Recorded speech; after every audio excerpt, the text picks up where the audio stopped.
Si Jose Protasio Rizal Mercado y Alonso Rialonda o si Jose Rizal ay ikapito sa 11 anak ng kanyang mga magulang na si Francisco Mercado Rizal at Teodora Alonso Rialonda. Ang kanyang ama na si Francisco Mercado Rizal ay tubong Binyan, Laguna, ngunit kalaunan ay lumipat ito sa Calamba upang magtrabaho bilang magsasaka sa isang hasyenda. Ito ay nakapag-aral ng Latin at Pilosopiya sa Kolehiyo de San Jose sa Manila. Si Francisco ang isa sa mga inspirasyon ng bayani at tinatawag ni Jose bilang modelo ng mga ama. Sa kabilang banda, ang kanyang ina naman na si Teodora Alonso Rialonda ay ipinanganak at lumaki sa isang mayamang pamilya sa Manila at nag-aral sa Kolehiyo de Santa Rosa. Ito ay kilalang dalubhasa sa pagsasalita ng Kastila at may natatanging kagalingan sa panitikan at matematika. Ang kasal ni Francisco Mercado Rizal at Teodora Alonso Rialonda ay nagbunga ng 11 supling, 2 lalaki at 9 na babae. Ang pinakauna at pinakamatanda sa magkakapatid ay si Saturnina Rizal, na ipinanganak noong 1850 at tinatawag na magkakapatid bilang si Neneng. Nag-aral si Neneng sa Kolehiyo de la Concordia sa Santa Ana, Manila. Kalaunan ay ikinasal siya kay Manuel Hidalgo na tubong Tanawan, Batangas. Siya ang may limbag sa pinakaunang bersyon ng Noli Me Tangere na nakasalin sa wikang Tagalog, na inalabas niya noong 1909, higit dekada matapos ang kamatayan ni Jose.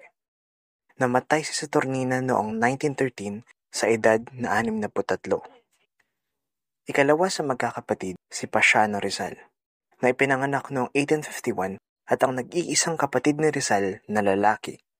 Tinatawag siya ng pambansang bayani bilang si Uto at itinuturing bilang pangalawang ama. Saksi si Pasiano sa kamatayan ng Gombursa sa Bagong Bayan noong 1872 na ikinuwento niya sa Batang Jose at kalaunay naging inspirasyon ng El Filibusterismo. Dahil na rin dito, nahikayat si Pasiano na sumali sa rebolusyon laban sa mga Kastila at naging isang general.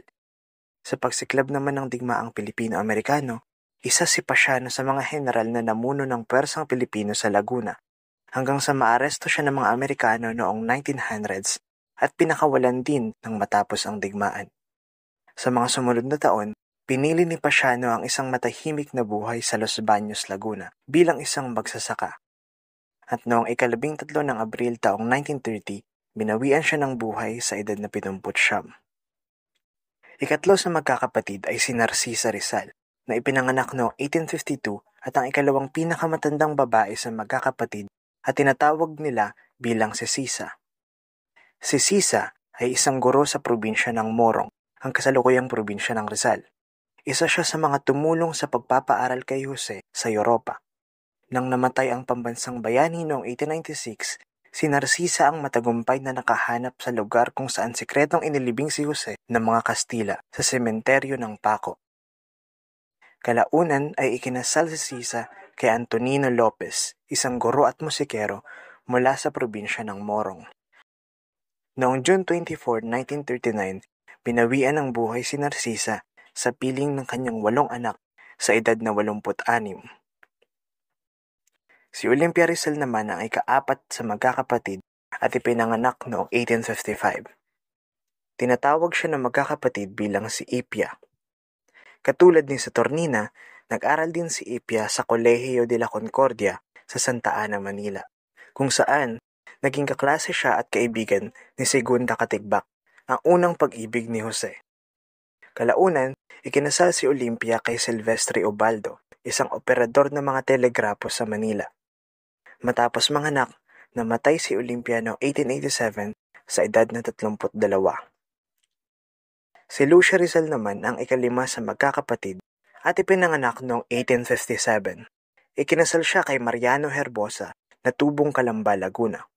Nagkaroon siya ng 8 anak, isa dito ay si Delfina Herbosa na isa sa 3 kababaihang inatasan ni Aguinaldo na humabi ng bandila ng Pilipinas noong 1898 sa Hong Kong. Noong Desyembre ng 1919 ay binawian ng buhay si Lucia sa bayan ng Calauan, Rizal sa edad na 62. Ika-6 sa magkakapatid ay si Maria Rizal, na may palayaw sa magkakapatid na Biang. Si Biang ay ipinanganak noong 1859 at ang kapatid na babae na kalimitang pinagsasabihan ni Jose ng kanyang mga sekreto. Higit lalo nang nais nitong magpakasal kay Josephine Brackett. Sa kanya rin sinabi ng bayani ang plano nitong magtatag ng isang Pilipinong kolonya sa Hilagang Borneo. Ikinasal kalaunan si Maria kay Daniel Faustino Cruz na tubong Binyan, Laguna at nagbunga ang kanilang pagmamahalan ng 5 supling. Pumanaw si Maria noong Setyembre ng 1945 sa lungsod ng San Pablo, Laguna sa edad na 83. Ikapito sa mga magkakapatid ay ang pambansang bayani na si Jose Rizal. Ipinanganak siya noong 1861 at tinatawag ng mga magkakapatid bilang si Pepe. Siya ang may akda ng mga nobelang Noli Me Tangere at El Filibusterismo na isa sa mga dahilan ng pagsiklab ng rebolusyon laban sa mga Kastila. Unang nag-aral si Jose sa Ateneo Municipal de Manila at sunod sa Universidad de Santo Tomas, kung saan kumuha siya ng kursong filosofiya para sa pag-aabogado.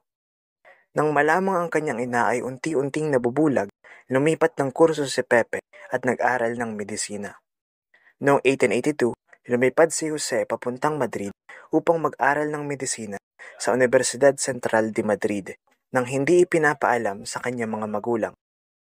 Katulad ng kanyang ina, may angking talino si Jose sa panitikan at matematika.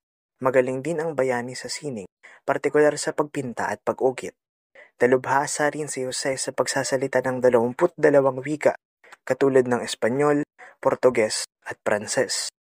Naging nobya ng bayani si Josephine Brackett, isang babaeng Irish mula sa Hong Kong, at nagkaroon sila ng anak na pinangalanan ni Jose bilang Francisco. Sa kasamaang palad, namatay ang kanilang anak ilang oras lamang matapos isilang. Noong 30 ng Desyembre 1896, pinatawan ng parusang kamatayan si Jose sa Bagong Bayan sa Manila, bunga ng kanyang mga naging kontribusyon sa pagsiklab ng rebolusyon sa bansa na itinuring ng mga Kastila bilang pagtatraidor. Ikawalo sa magkakapatid ay si Concepcion Rizal, na ipinanganak noong 1862 at may palayaw na Concha. Si Concha ang paboritong kalaro ni Jose nang bata pa ang bayani.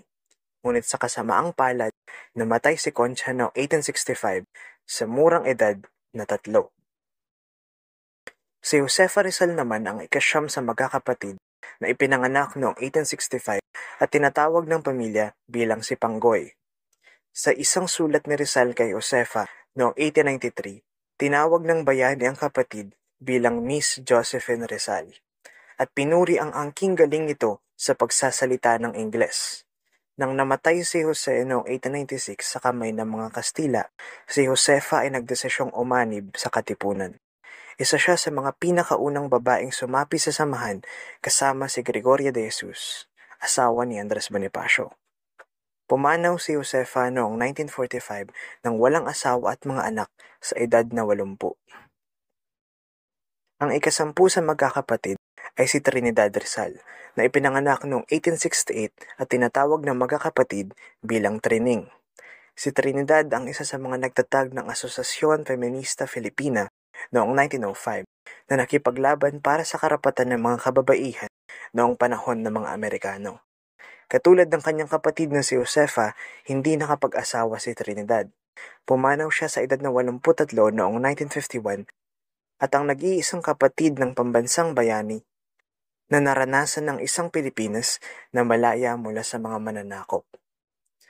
Ang ika-11 at bunso sa magkakapatid ay si Soledad, na isinilang noong 1879 at may palayaw na tsoleng. Sa isang liham ni Jose noong 1890 kay Soledad, isinalaysay ng bayani na lubos siyang humahanga sa pagiging guro ng kapatid. Kalaunan, ikinasal si Tsoleng kay Pantaleon Quintero na tubong Calamba, Laguna at nagkaroon ng 5 anak. Noong Agosto ng 1929, binawian ng buhay sa Soledad sa San Roque, Cavite sa edad na 59. At iyon ang pamilyang Rizal, ang mga magulang at kapatid ni Jose Protasio Rizal, ang pambansang bayani ng Pilipinas.